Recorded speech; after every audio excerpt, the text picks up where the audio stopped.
Episode number 67.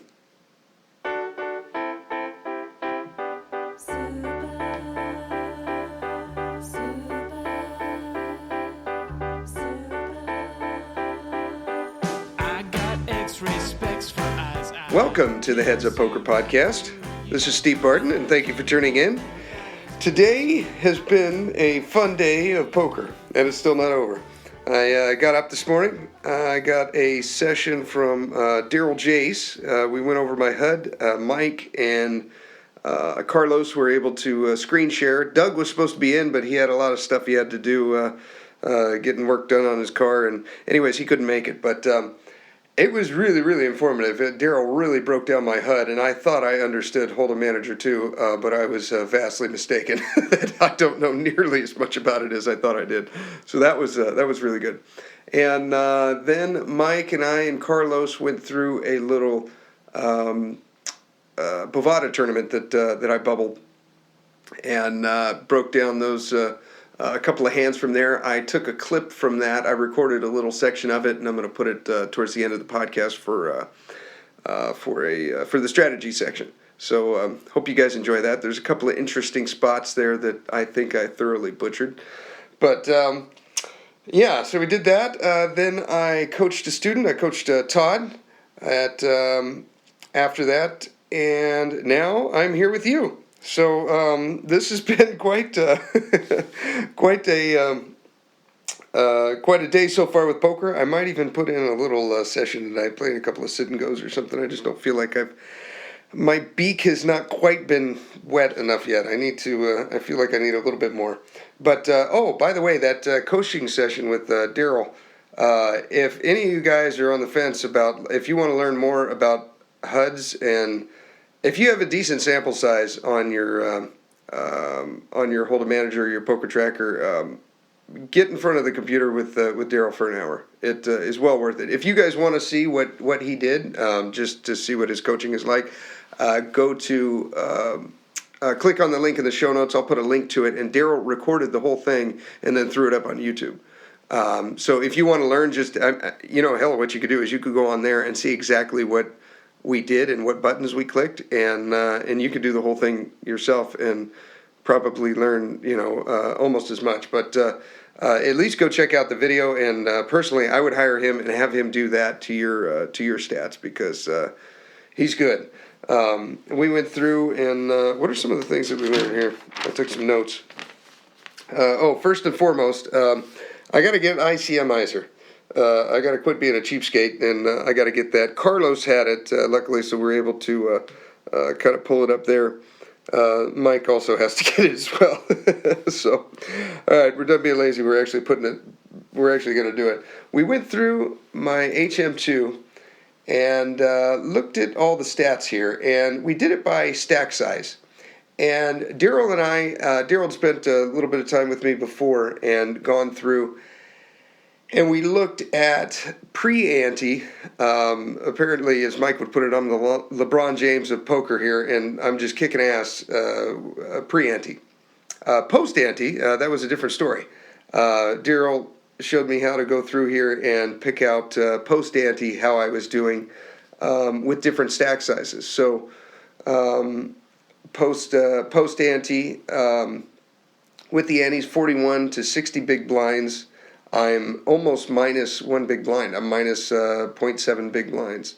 But then 26 to 40, I'm 6 big blinds per 100. 16 to 25, I'm like 5.5 big blinds per 100. 11 to 15, I'm 8 big blinds per 100. And then 0 to 10, I'm about 0.79. So all, I definitely got to work on my 41 to 60 big blind game. I don't know, maybe the sample's too small, but I'm not even a winning player there. But the rest of the one, I'm at least above. And as Daryl put it, and you guys can see it on the YouTube video, apparently this is really good. Having 8, 5.5, and 6 big blinds at those levels. The one that my Achilles heel though, and the one that we worked on, was my 0 to 10 big blinds. He's like, you have a decent sample size there, and you're not even winning one big blind at that level. You should be crushing it like you are at the other ones. And he said, so what exactly are you doing there? And, and the others, I'm a boat, and on this one, I'm thrown out into the ocean holding a beach ball trying to stay afloat. At least I'm not sinking, but I'm not really winning. That's not a pro number. And so we took it apart, and I basically said I'm just using the push-fold chart. I stopped using the Jennifer one, and I have another one that I got from, who did I get it from? Peter Morris, and I've been using that one. And he said, okay, let's stop doing that right there. It's like, well, if I don't use a push-fold chart, then how do I know when to do it? And he said, well, you have to get a program called ICMizer. He's like, you've heard of it, right? And I said, yeah, I guess I've just been lazy. So I got to get that. And basically what we did was for the next half hour, he had Carlos plug in a bunch of ranges, and I learned that there are times when the push-fold chart is really good, and then there's other times where, let's say you're shoving on the button, and let's say you have 10 big blinds. Well, if you have 10 big blinds on the button, and you run, and the small blind has 5 big blinds, and the big blind has 15. Well, that's going to be one shoving range.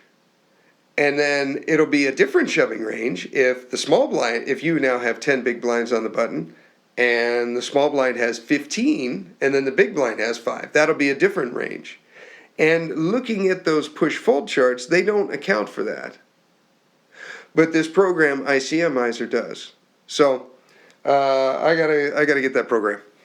So basically what I'll do from now on is once I get down to 10 big blinds, I can filter that for these tournaments. So I'll go and play a bunch of tournaments, and then I'll take those 10 or 15 tournaments, and I'll filter out using this HUD all the times where I played a 0 to 10 big blind stack, and then I'll plug all those instances where I ended up shoving or even folding ones that are close.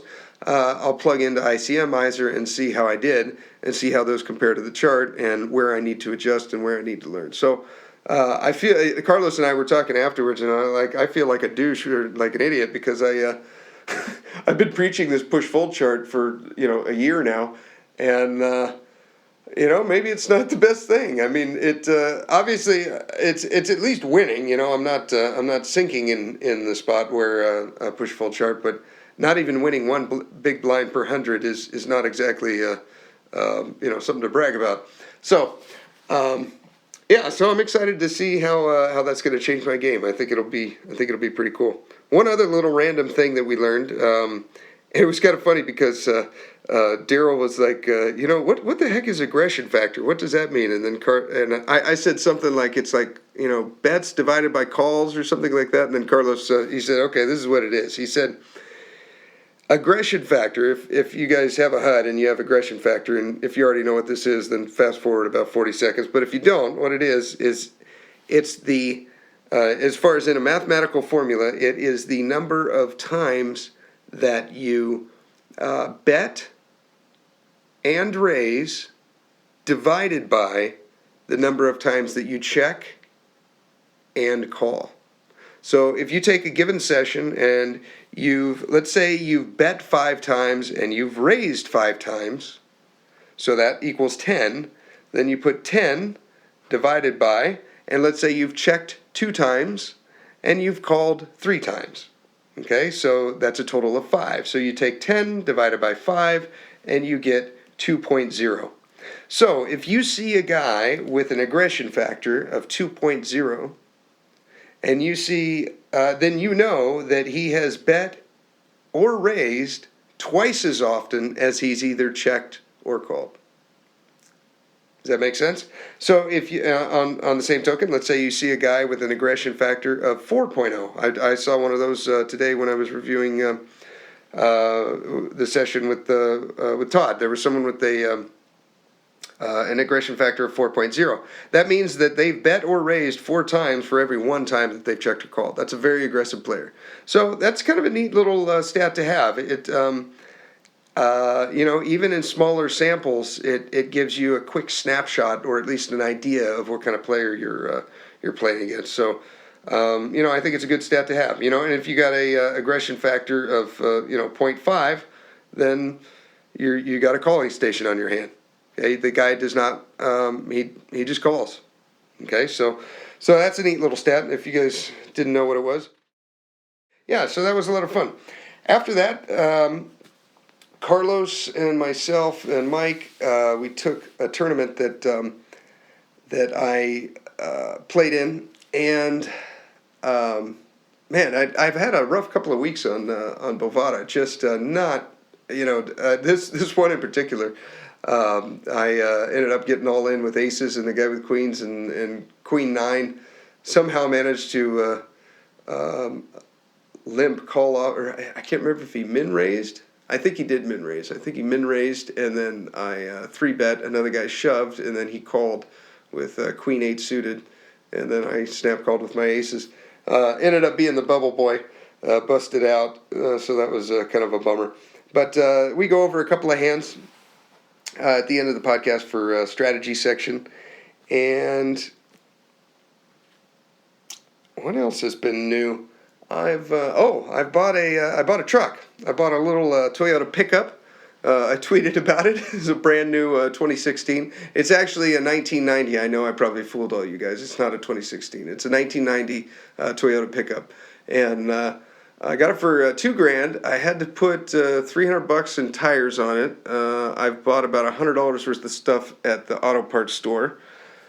And I think after insurance was $180 for 6 months, all said and done, I think, after the DMV and all that stuff, smog check and like that, I think I'm about under $3,000 for this thing.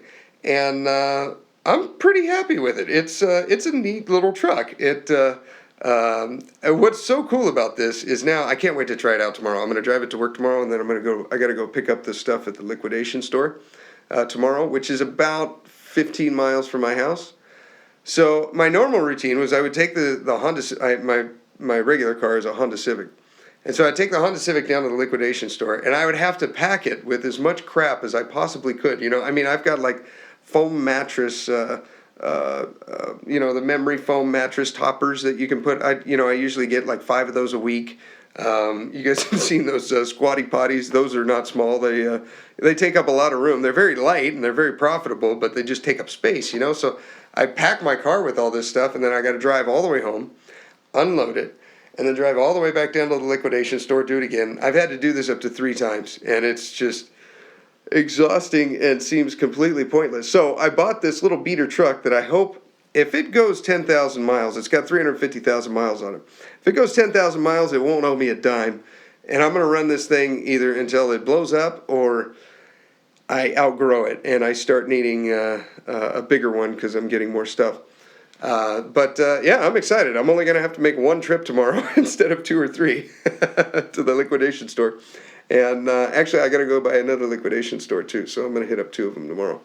But so that's pretty neat. The Amazon business is going really well.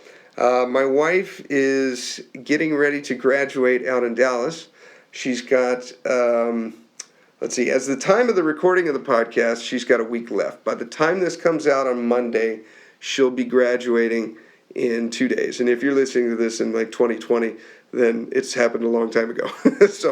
But she graduates on Wednesday, and I'm going to fly. I was going to drive her car out, but what happened was I drove her car a couple of times over the last week or so, and several things have broken. The sunroof, her glove box, which is ironically like the least important thing, but it's the most annoying, is every time you're driving down the road and you hit a tiny little pebble in the road, the glove box flops open. So you slam it shut, and then you go over a speed bump, and the glove box flops open. So that's got to be fixed. And then the most important one actually is the windshield wipers. And right now she's going to be out in Texas, and there's thunderstorms like every other day there, so I can't give her a car without a working windshield wiper. So I took out the windshield wiper motor, and it was stuck, and it sounded like the gears were grinding, and so I took it apart and looked at the gears, and there's this stainless steel gear and then a plastic gear, and the stainless steel gear had a chip out of it.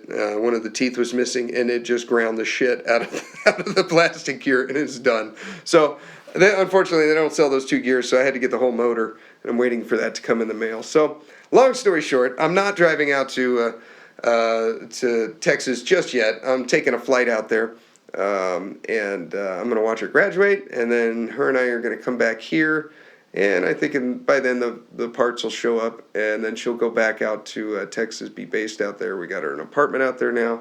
And then I'll drive her car out probably at the end of the month. That'll be my little poker road trip, and it's better because I'll have 6 days to drive it out there instead of only 3 or 4, and so I can take my time a little bit more. I won't be quite as rushed, and if I feel like staying up late and playing poker and then sleeping in and not leaving until 11 or noon the next day on the drive, then I can do it. If I just want to power through one day, or if I want to stop and do whatever, I can. So. That'll be nice, and that's what's been going on with me. It's work has been going good. I did find out I'm not going to get promoted off this list for your longtime listeners. I didn't. There was a spot open. There was actually 3 spots open, and there was 3 of us lined up to be promoted. But unfortunately, there's been some budget cuts in the city, and they're not able to fulfill it, and so that was kind of disheartening. But on the other side of the coin, I was talking with the guys at work about this last night. I was kind of disappointed. They're like, your podcast probably wouldn't be where it is if you had gotten promoted, because you would have, a lot of time would have been spent into doing more stuff here at the fire department. I'm like, well, that's a good point. They're like, you might not have the Amazon and eBay business that you got now if it wasn't for that. If you got promoted. Well, that's a good point too. So I guess there's always something. I'm trying to think of a catchy cliche right now, and I can't. The other side of the coin, that's always silver lining to every cloud or something. Every cloud has a silver lining. You guys know what I mean. And so that was. I think they got a good point there. But I'm trying to think what else is going on.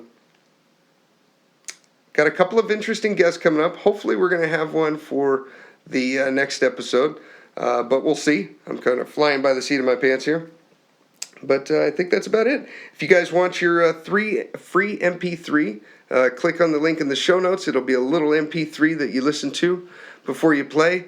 It's poker meditation, it's poker hypnosis, and if you're not doing it, then I really think you're at a disadvantage. It's just like I learned today with Daryl. I wasn't fully taking advantage of my HUD, and these programs that are out there, I wasn't fully taking advantage of ICMizer. That's a program I'm going to have to buy and really work with and keep at it and do a lot of calculations and just put the time in and put in the hours.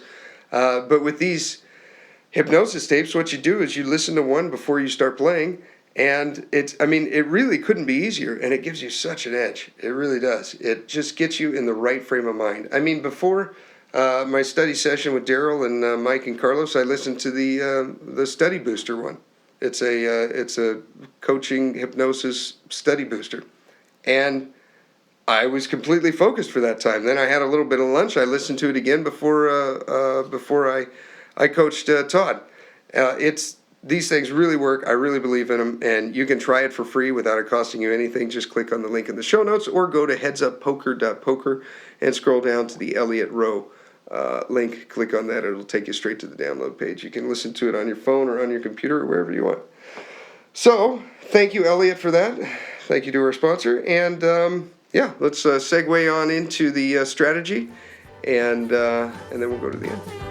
I got supersonic speed that I used to run to you. I stretched my arms for miles and miles. Yeah, probably. I thought they would come up. Okay. All right, let's see. We have 7s. Okay. Fold. Okay, 16 bigs with 7s here. Oh, you know what? I wonder if options. 7s here with 16 bigs. What are you guys thinking? 14, 10, 25, 15, 12, and 17 behind in the big blind. I'm probably just shoving. Mikey? Yeah, I think so. You shoving? Yeah, unless you have somebody, I guess, who's three betting 30% of the time or something who can shove it in with crap. Is that green thing the button? I don't remember what I do. What's that? No, the red one. D deal. Oh, okay, I see it now. Yeah. So it folds to us in early position. Mm-hmm. Yeah. Oh, you know what? Sorry. There we go. Is that easier to see? I'll make the screen big. Okay. I want to say check the chart, but I feel bad about it now after what Daryl said. I know. I probably looked on the chart if I know myself. It's definitely a shove. I mean, you don't have to shove here, but the Nash chart will show it as. Oh wait, that's button. What are we? UTG 2, 16 bigs. Oh yeah, the chart says 3s plus. Right. So the question is, do you think you can play it better than a shove? Do you really want to be inducing a hand like Jack 10 suited to shove on you where they would fold to a shove? That's what I think about in these spots. And not only that, you get called by, for example, if you raise, you may get shoved on by 6s. Like you're trying to induce some 6s, but you're also inducing from Jack 10 suited, which you don't want. Yeah, which has a lot of equity against you, and you're flipping literally, and yeah. Whereas if you shove, the Jack 10 suited always folds, but the 6s will sometimes call anyway.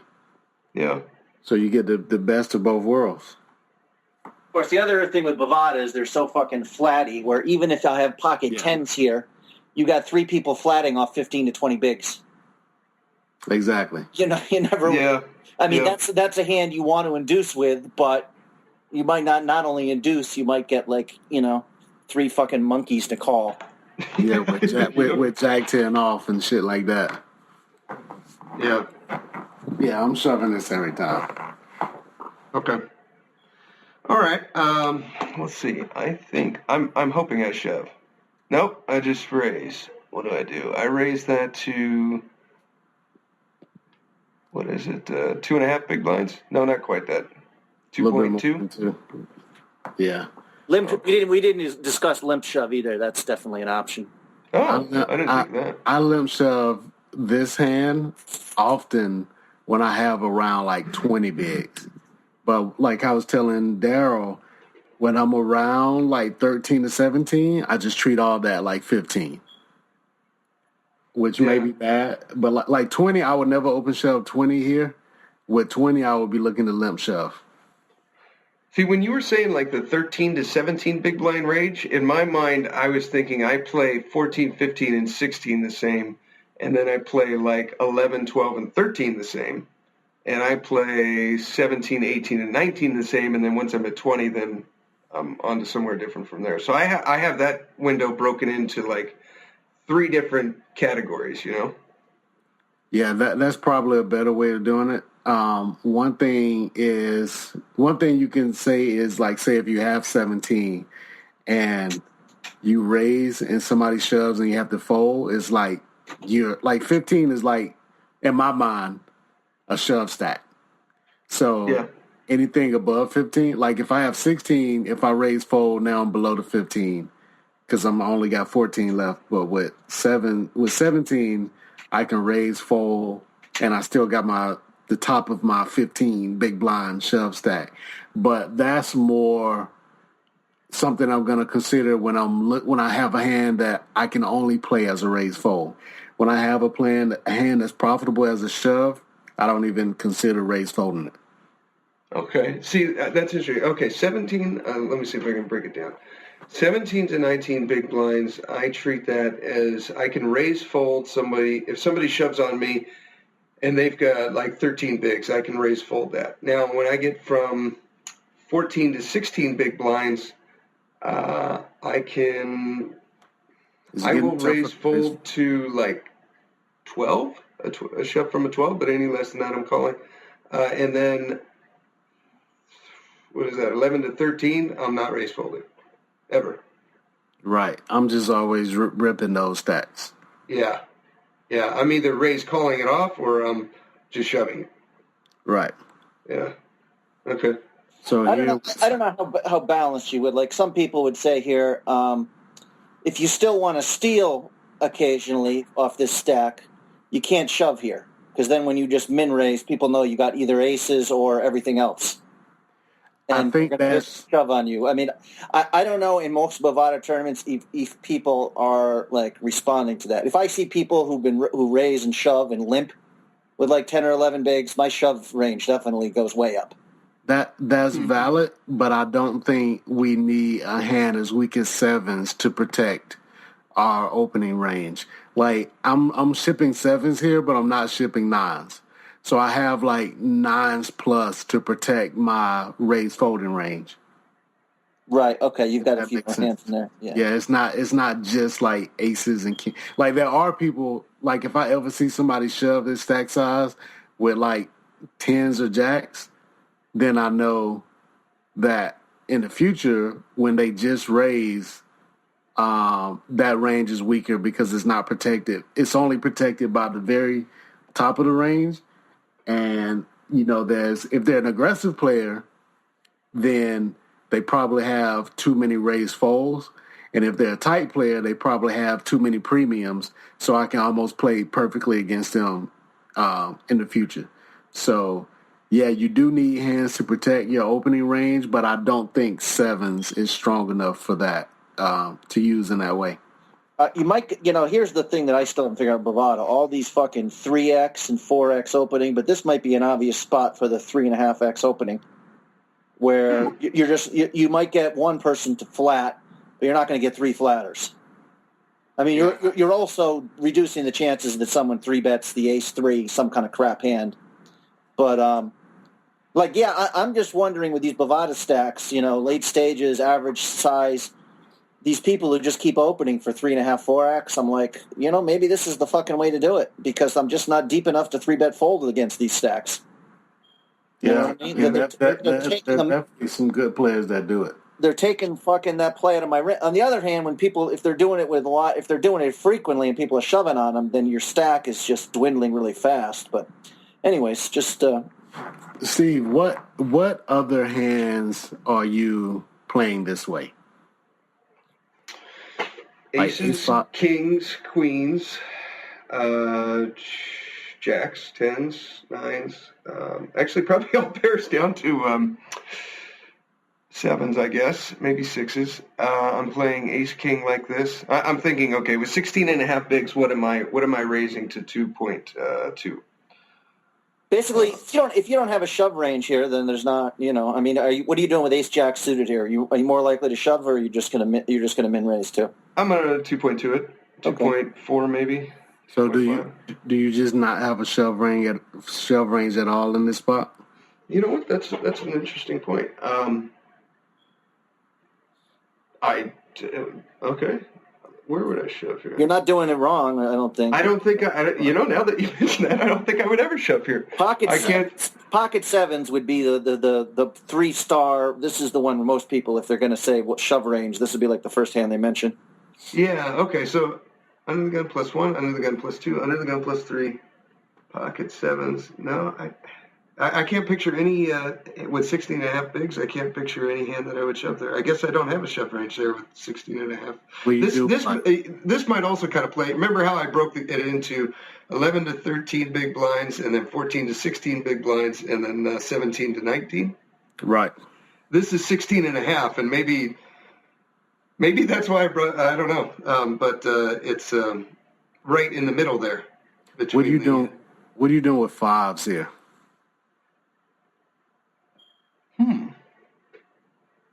I agree with you. Actually, I would probably limp with fives. What, like, if you limp with fives, like, what's your, like, intention?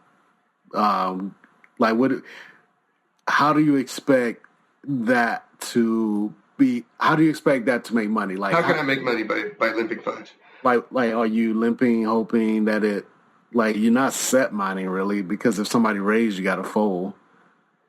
No, I feel like it's... Now, I think fives is right on the border. I think 4s, 3s, and 2s I'm folding. Okay. Sixes, I'm possibly raising like these sevens, and fives, I think I'm limping. So I feel like it's too strong to fold.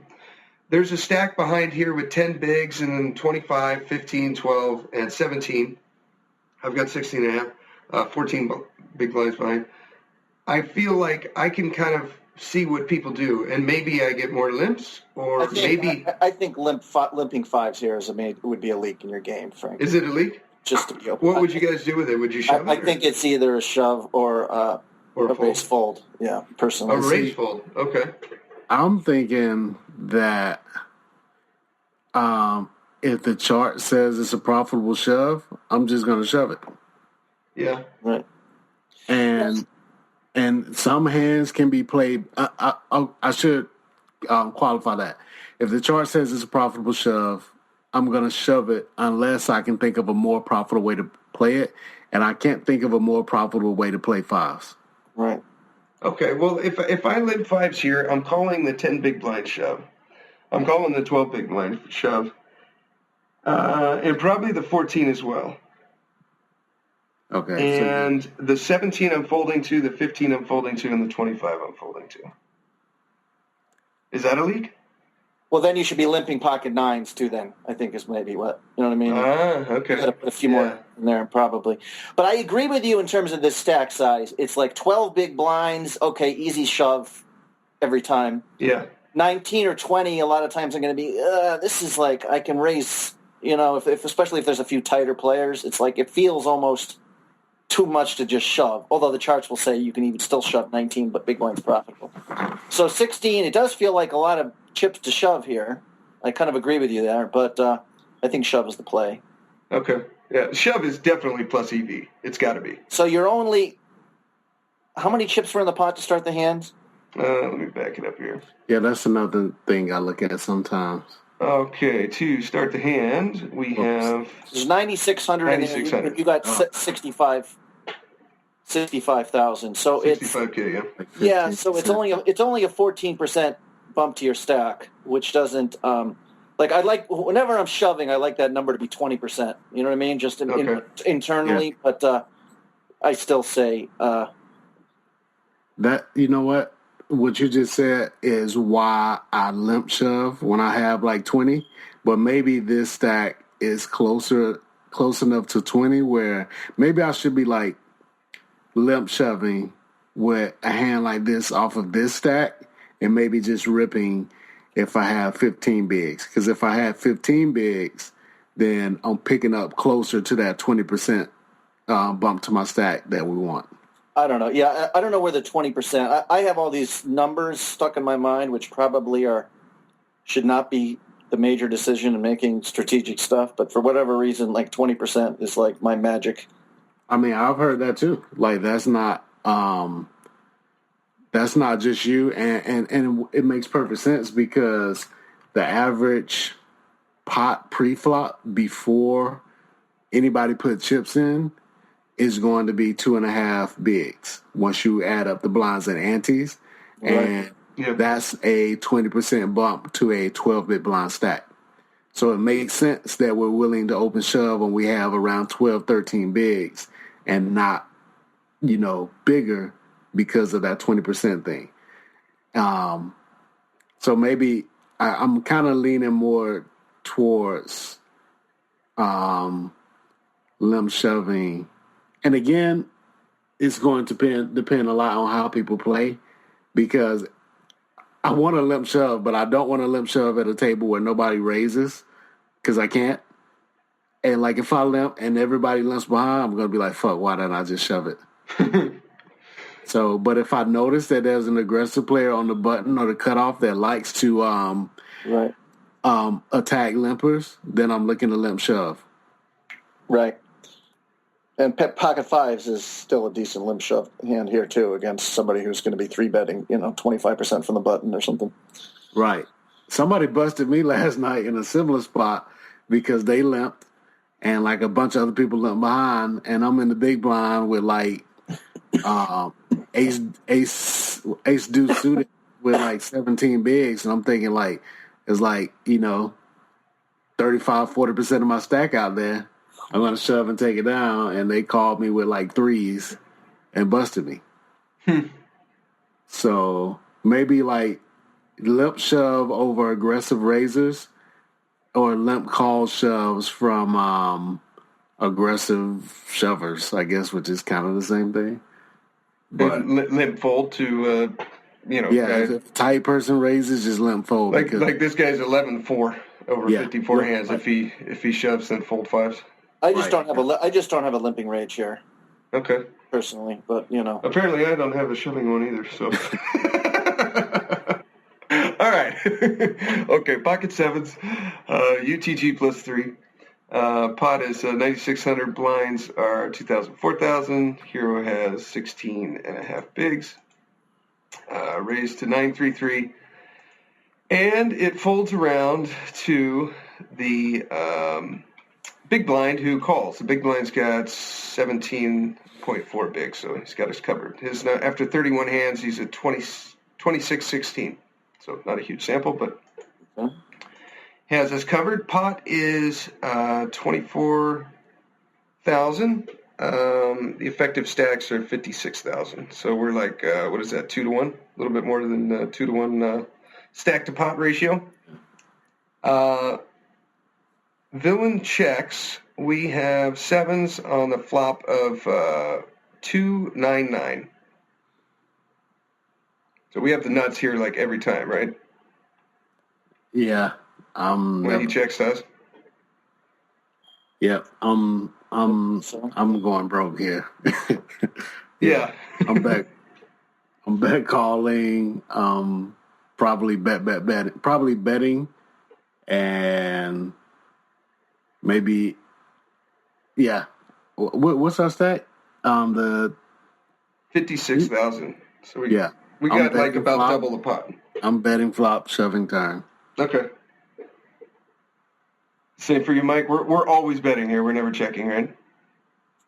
Yeah, I think so. Okay. What's your guys' sizing? I'm going whatever it takes to set up a turn shove. So roughly half. 12, 13, something like that. Yeah. This is interesting. Okay. I bet over pot. I bet 31,000 into a 24. I don't know how I feel about that. Yeah.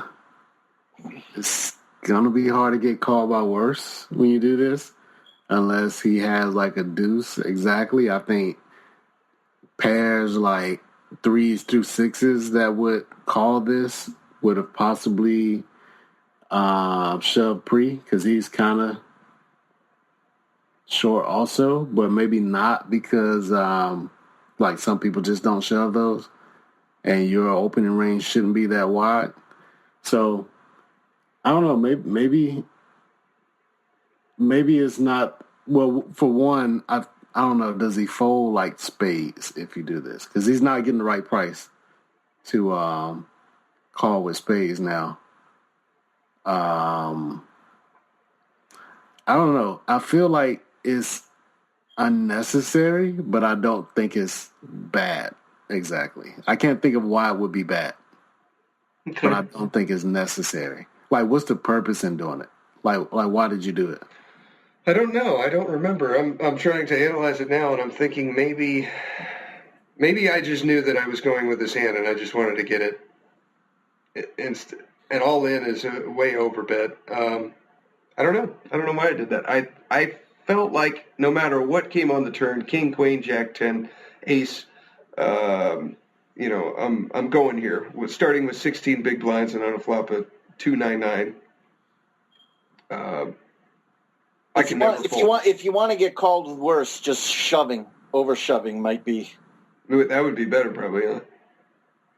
Yeah, he might. I would think that a better chance of calling with the deuce that than. Yeah, I don't know. I think you're obviously the problem here is if you. I mean, at this point, I guess if you're near the bubble, you just want to take it down. Apparently, but if you want to induce him with if he's got the ace of spades with just ace of spades, 10 of hearts. Yeah. then you really don't mind him shoving over your bet. If you bet small, he has that option. Okay, I got 2 overs, backdoor flush, shove it in there. Yeah. And at that point, he's still 20% to win the hand, but he's getting it in very bad if he does that. Yeah. So you've taken that play away from him. Yeah, I like that. Yeah, and if I just bet half pot or maybe even less there, then he can tool out. Whereas this, he has to have a hand to go with this now. So he knows that I'm going all in. Right. Yeah. Yeah. I agree. Okay. He shoves, we call, and I think he had 6s. Okay. Well, it didn't really matter what you did. The chips were No, that was one of those few times where it. But yeah, I like what you guys are saying. Just bet small there, and you're going all in on the turn anyways. And regardless of what it is, if it comes a spade or anything. But you can get in some dicey situations by betting small. Some guys will float with the purpose of just repping any card over a 9 on the turn, kind of shit. You know what I mean? So. Yeah, but if we already decided that we're going with it anyways, then I agree with you. If you bet 11K and he calls, then you've got an SPR of 1-to-1. Where if he's never good, then on the flop, then he's only good on the turn. Yeah, and like 20% of the time. So yeah, you got to call his turn shove. Yeah. If it's an ace, you puke, but still. Yeah. Okay. So we double up. We got 34 bigs now. What do you guys do with 6s in that guy's spot? Do you just call pre?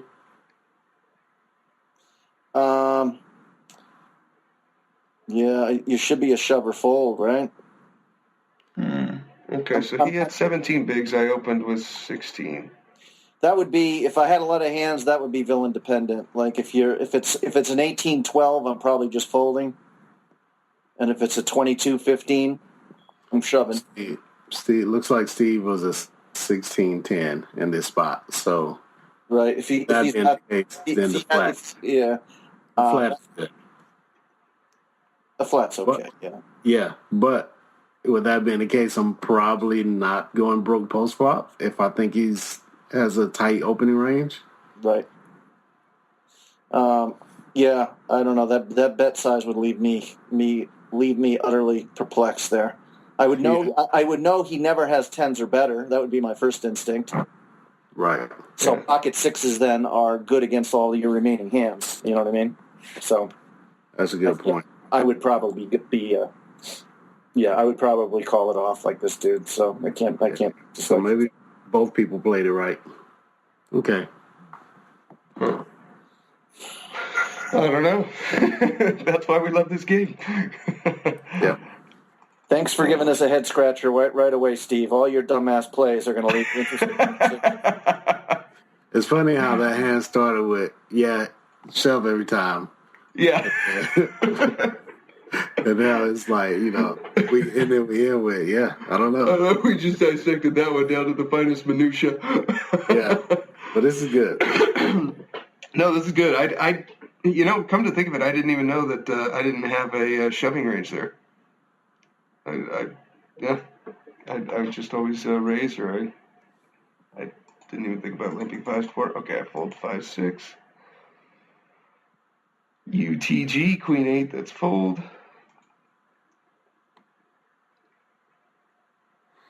Ace King, all right. Okay. Middle position guy. No, not middle position. Cutoff hijack. Hijack raises, min raises. He's a 21-16 over 57 hands. He's got 21 big blinds, and Hero is in the big blind with Ace King. We have 34 bigs. So it folds to the button who calls. He has 26 big blinds, and we're in the big blind with Ace King off. And both covered. I'm probably going to be raising here most times. Yeah. Probably roughly pot size, maybe like 26. 27, somewhere in there. 26, 27, okay. Yeah. First off, I'm out of position, and against one opener, I like to 3x out of position. And so now that there's two other people in the pot, I'll bump it up a little bit more on top of that. Yeah. So I'm definitely 3-betting. So the only question, does anybody not 3-bet here? You kind of have to 3-bet here. Yeah, I'm trying to, because I agree. What you're saying right now is standard. And I think what I would do 95% of the time, even sizing to spot on. But I'm wondering now that I'm looking at this, there are times where in spots like this, I'll just I'll just complete with ace king. And then if I whiff, I'm like, okay, I lost a big blind. But I don't know that I would do it with these stack sizes now that I'm looking at it. I got 34, the original over has 22, and then the button has 26. Yeah, I don't hate just completing if we're like 100 bigs deep. Yeah. And this spot, is basically a pre-flop game. Yeah. At stack sizes, and I'm gonna put the majority of the chips in pre-flop while I have an obvious range advantage. Yeah. Now, what do you guys think about?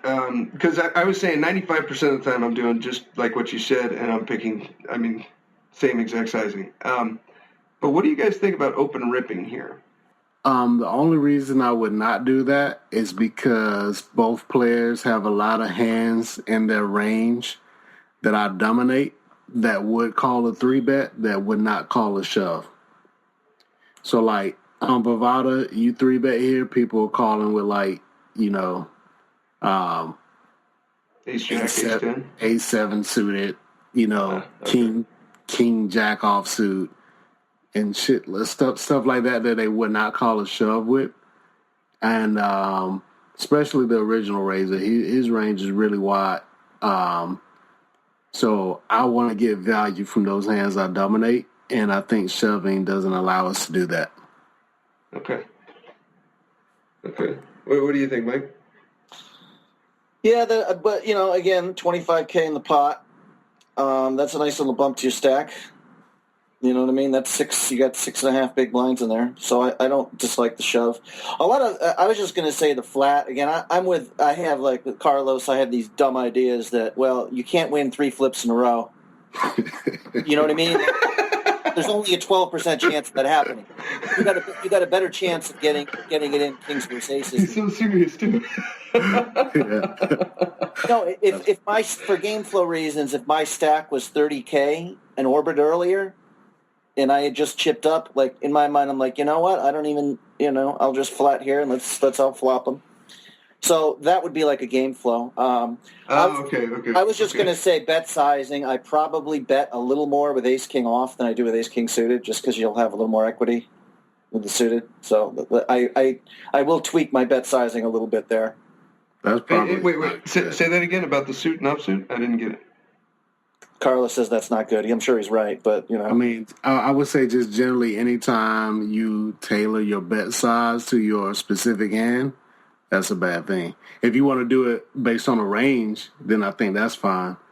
But there's people I play against that I know when they make it like 4x, they have exactly like ace king right. or like jacks, and so I can call and almost by the turn. It's almost like I can see their hand. Well, mine is usually never 3 or 4x. I'm like, Assassinata with his random numbers. I'm talking about 3-betting like 23,692 versus 24,813.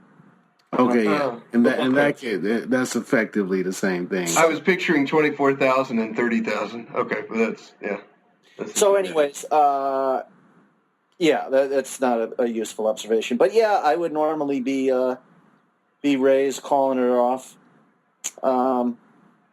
The other question, I guess an argument against not ripping this is, would you ever rip aces?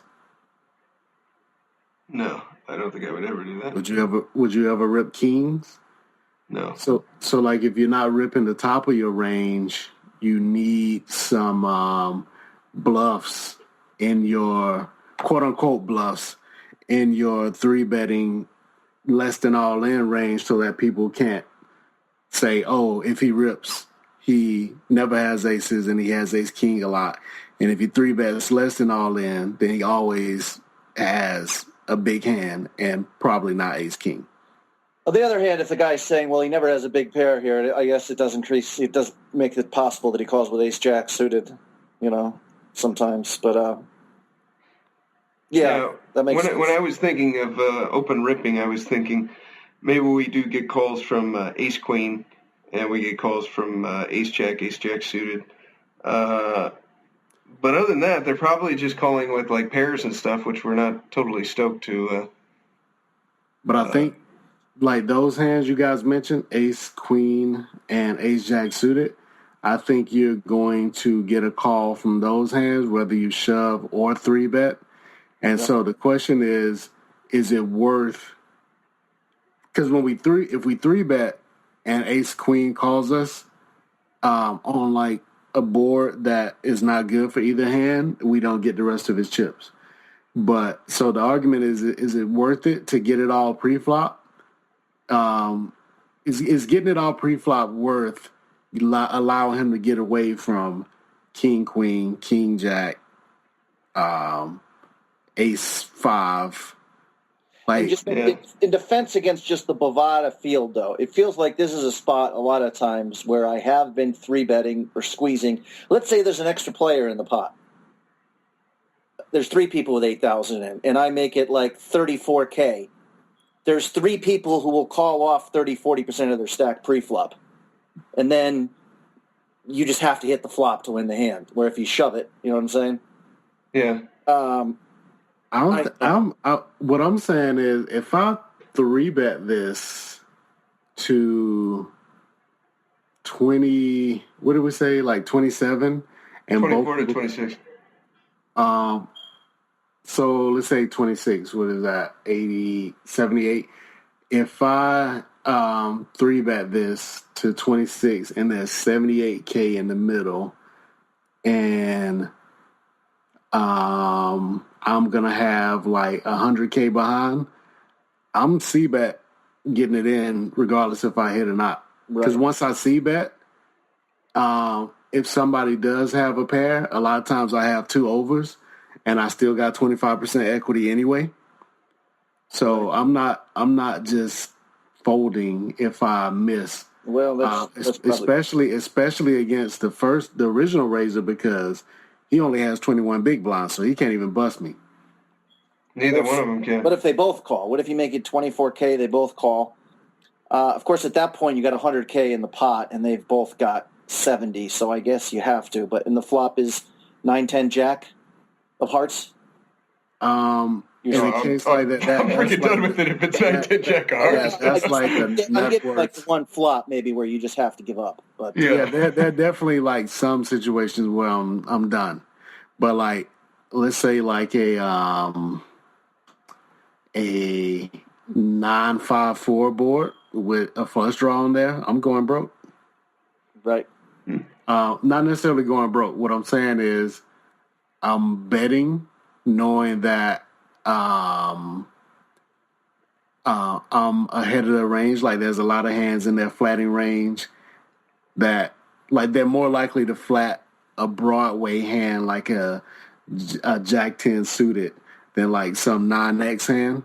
So I feel like I'm ahead of their range when I C-bet, and if I'm wrong and they do have a pair, then I'm getting the right price to call with my 2 overs because the pot is so big at that point. It just feels like on the Queen X, I say the same thing to myself. I look at the pot, I 3-bet, I look at the pot, and I said, listen, I'm not folding fucking post flop. I don't care.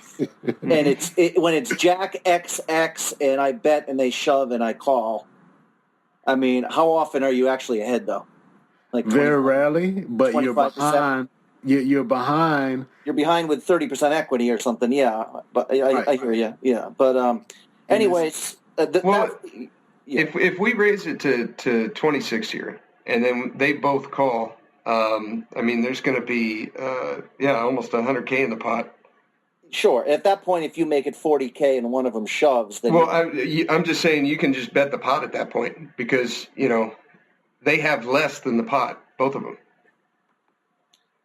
Yeah, or at that point, you actually, if you're committed to it, you'd probably rather just.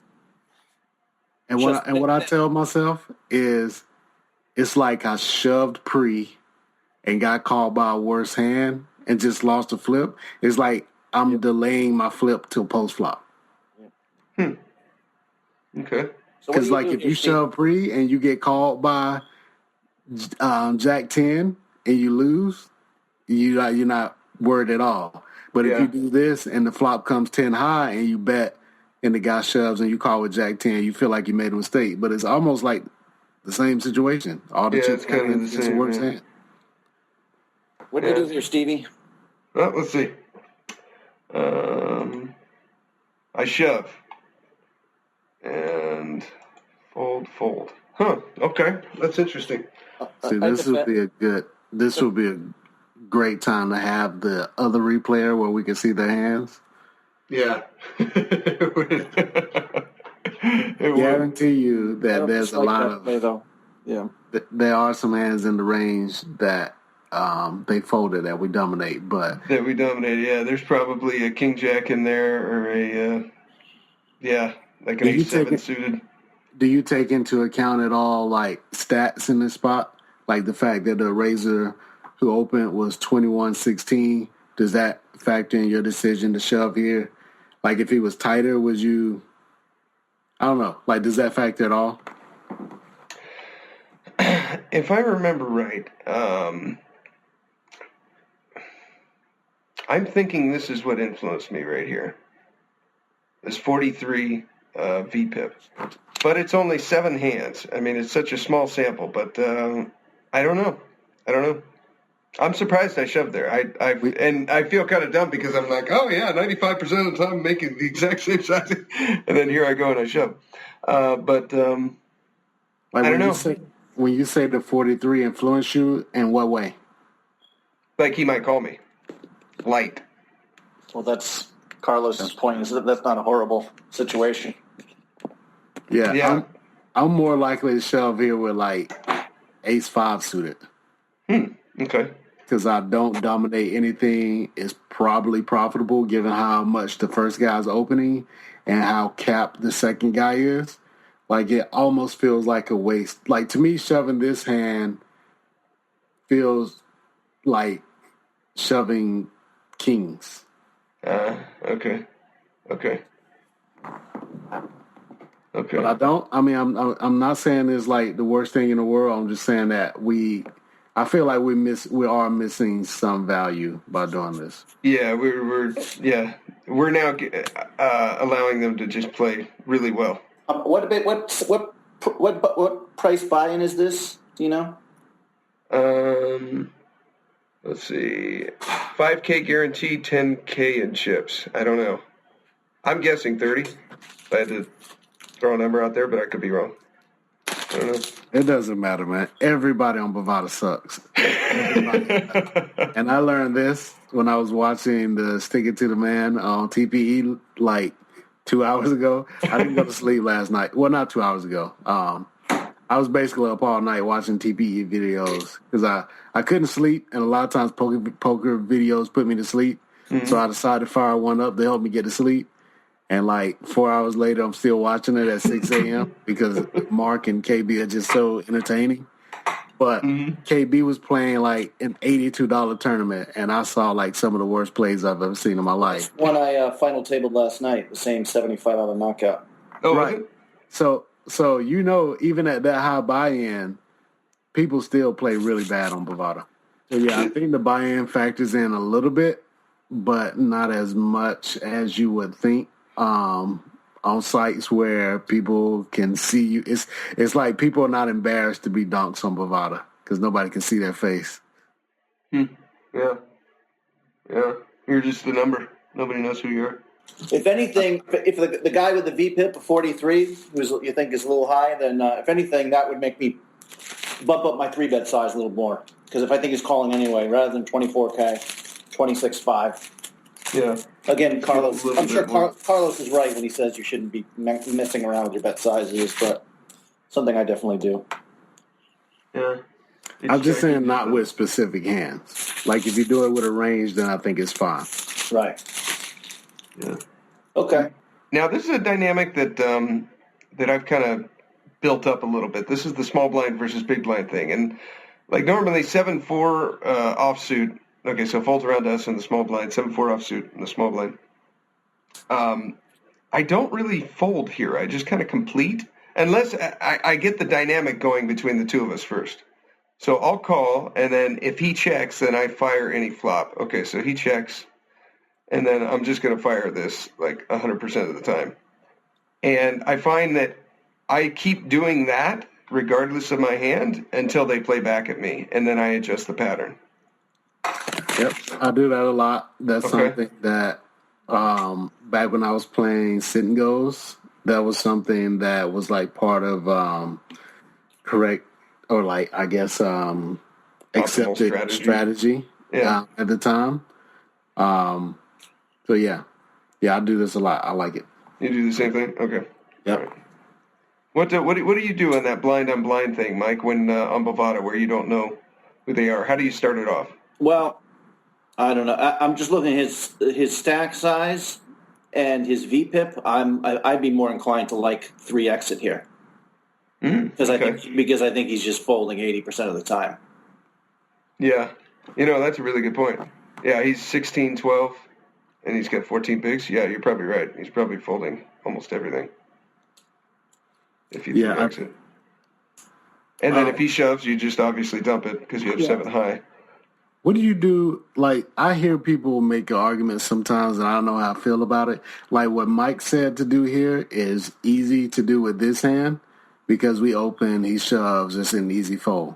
Yeah. But if you have a hand where if you open and he shoves, you're not sure what to do. It's close. You don't know if you should fold, if you should call like King 7 suited or Ace 3 off or something.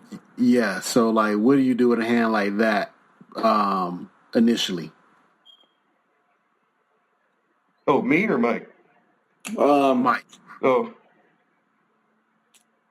I think, I don't know.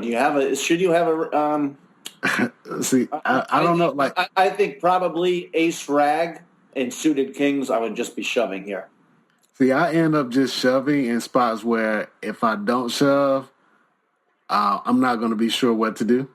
Right. And that may be bad. I don't know. But I just don't know. That's why I bring the question up. Again, it's like for some reason my mental blocks. It's like, well, if he has 12 bigs, I'm sure I shove any king. It's like 14. Right. Ooh, but that's like a real stack. He could take more than a third of my stack now, rather than less than a third. Yeah. You know what I mean? Steve, what do you do with King 7 suited here? Well, honestly, in this spot where he's got 14 bigs, I got 40. With any 2 cards for this first time around, I'm just going to limp. When he checks, I'll bet the flop and go from there. Now, let's say I limp again and then he raises. Well, then that changed the pattern. But I'm going to limp here with any 2 cards. Including aces? Including aces. And what I'm doing is I'm kind of I'm playing a pattern more than I'm playing cards. Right. Does that make sense? Like I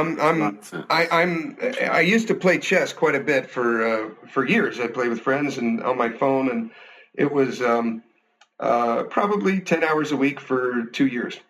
And the way I was able to there's these openings.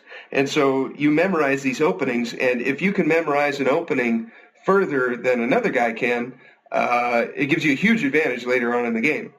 Right. And this is what I'm doing here with the small blind and the big blind is I'm just memorizing patterns, and then when he breaks it, then that's where I kind of decide what to do.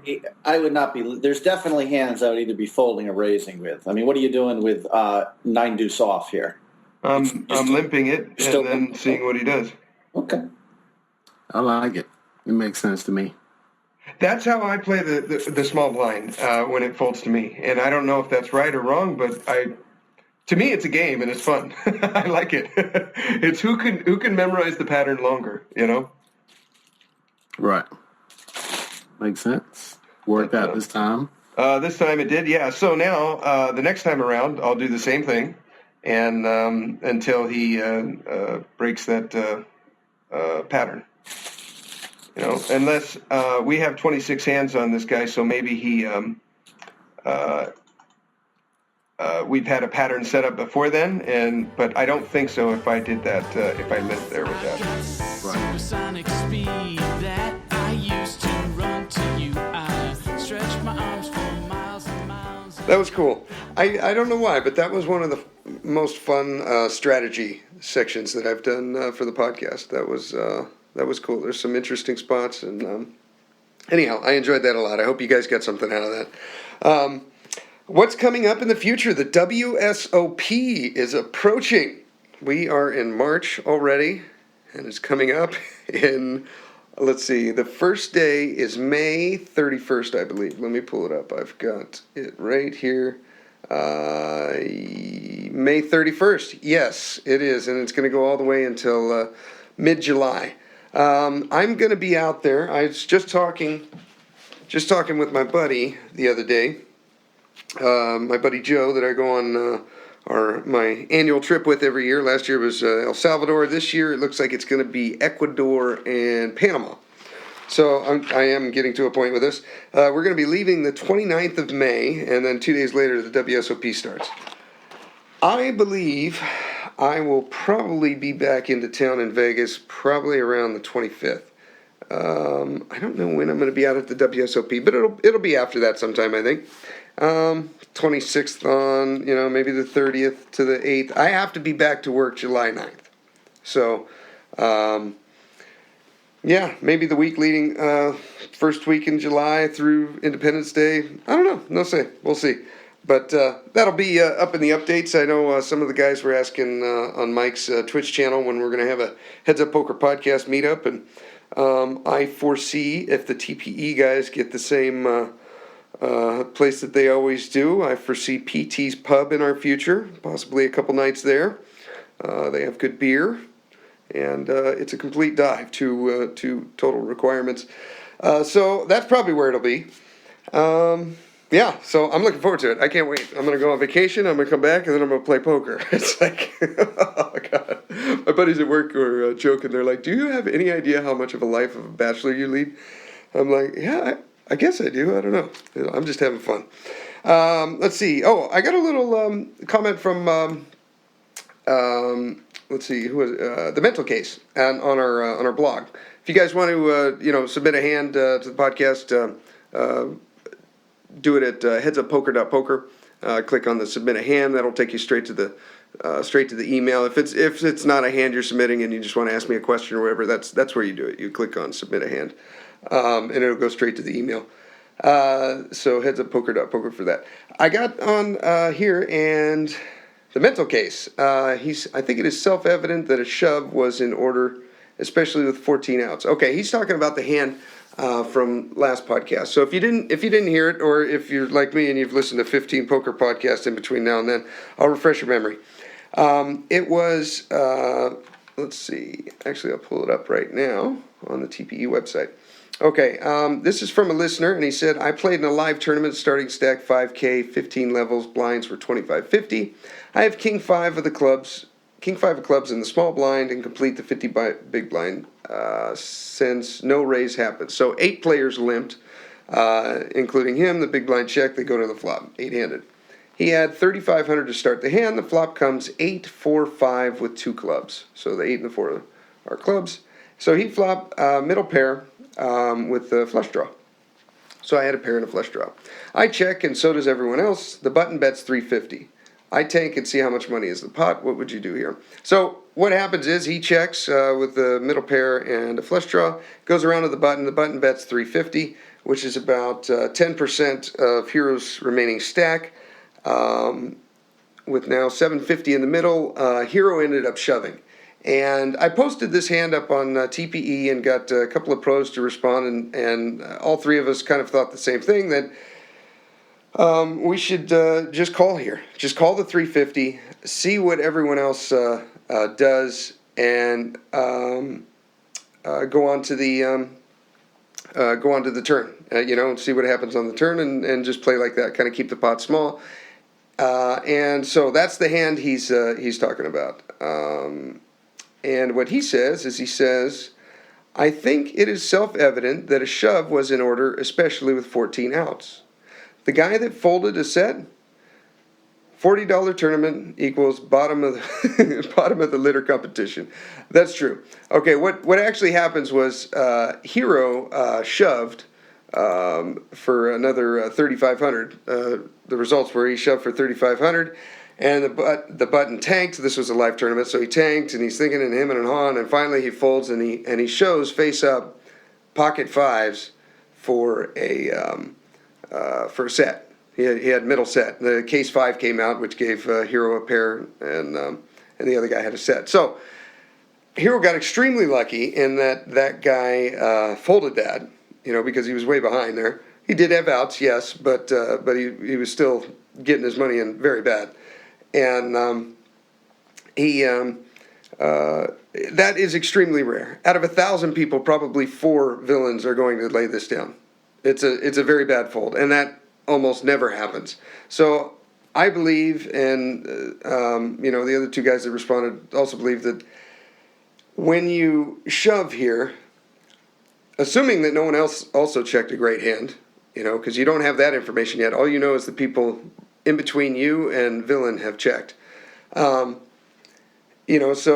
assuming it gets through there, that no one else has a nutty hand, and then it gets back to the button, I really think at that point that he's calling you perfectly. He's folding all his bluffs. He's not calling you with 9 high or something if he had like 9-10, and he's folding a pair of 4s, and you're just not getting him to fold better, and he's calling you with all the hands that beat you. He's not folding an 8, I don't think, and he's not folding any overpair.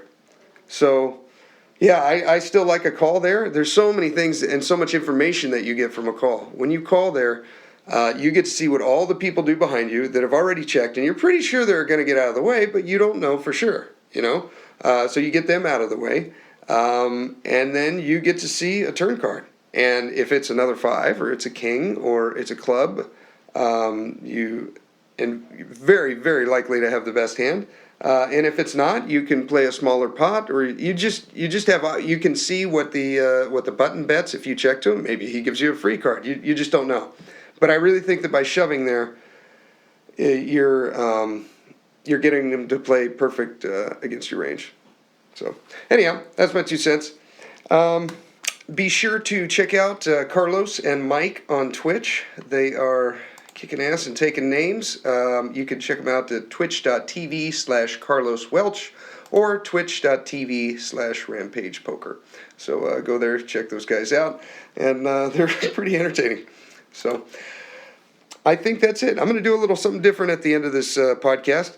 There's a couple of outtakes from when we were trying to get recorded and set up before Daryl put the video up on YouTube. So don't forget to check out that session that we did with Daryl if you really want to learn about HUDs and just everything in general. I'll put the link in the show notes.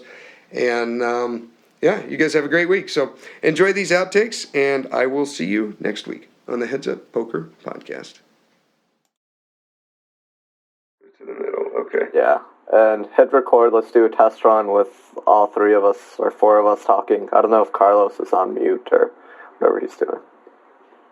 Carlos is the strong silent type. He speaks only in important moments. Yeah.